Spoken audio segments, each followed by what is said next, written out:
Hello à tous, bienvenue dans cette nouvelle vidéo. J'espère que vous allez bien, que vous avez la pêche, la banane, la patate, la frite. Ramenez votre fraise, car nous allons parler nutrition et développement corporel. Générique.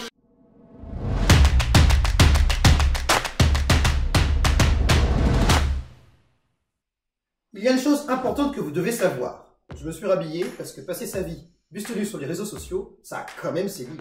Le sport, c'est bien, mais l'alimentation, c'est mieux. Hey, attention quand même.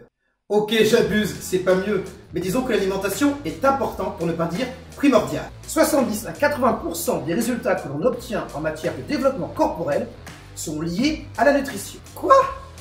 Quand je parle en termes de résultats, je parle ici en termes d'apparence. Je ne parle pas du fait que vos muscles soient plus gros, plus forts, plus endurants, plus performants. Je parle du fait qu'on a l'impression qu'ils sont plus qualitatifs, que votre apparence est plus fine, que votre silhouette est plus agréable. Qu'est-ce qu'on doit comprendre là? 20 à 30% des résultats sont liés au sport, mais vous avez tout intérêt à commencer par de la nutrition si vous avez quelque chose à changer en termes d'apparence. Conseil numéro 1, vous l'avez compris, vous devez maîtriser votre alimentation. Qu'est-ce que ça veut dire? Par maîtriser ce que vous mangez, j'entends le fait de faire attention. Ça veut dire de vous autoréguler. Je ne vous demande pas d'être un expert, je vous demande d'utiliser ce que vous savez déjà. Entre des frites et des haricots verts, qu'est-ce qui est le plus sain? Entre un gâteau au chocolat et un yaourt 0%, quel est le plus sain? Entre une tartiflette et une salade, qu'est-ce qui est le plus sain? Donc vous voyez au final que vous avez déjà, sans être professionnel, sans être expert, des connaissances qui vous permettent d'atteindre un certain niveau de résultat. Sauf que vous ne l'appliquez pas.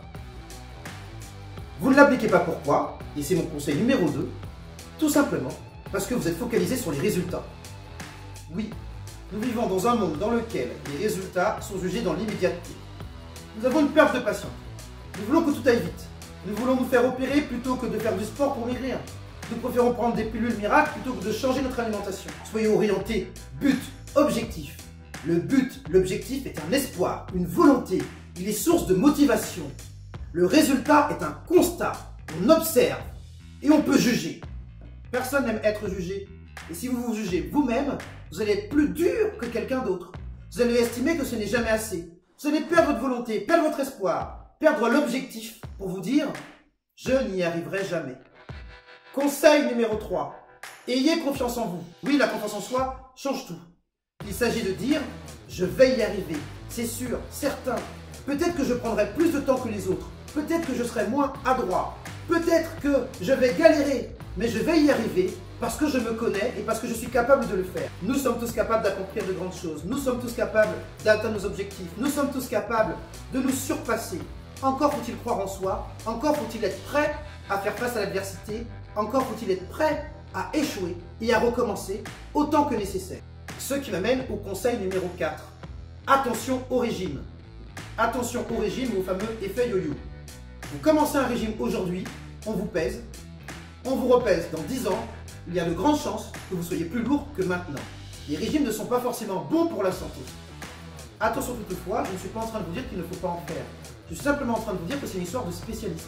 Il y a des nutritionnistes d'un côté, des diététiciens de l'autre. Ce sont deux métiers qui sont dédiés à l'assistance à l'individu pour le permettre de prendre soin de son alimentation. En tout cas, ce qui est certain, c'est que ce que les nutritionnistes et les diététiciens vont vous dire sera des milliards de fois plus efficace que tout ce que vous pourrez lire par ailleurs. Ce qui m'amène au conseil numéro 5, ce qui compte, c'est un style de vie. Voilà comment on fait pour atteindre des résultats en matière d'apparence physique. C'est un style de vie.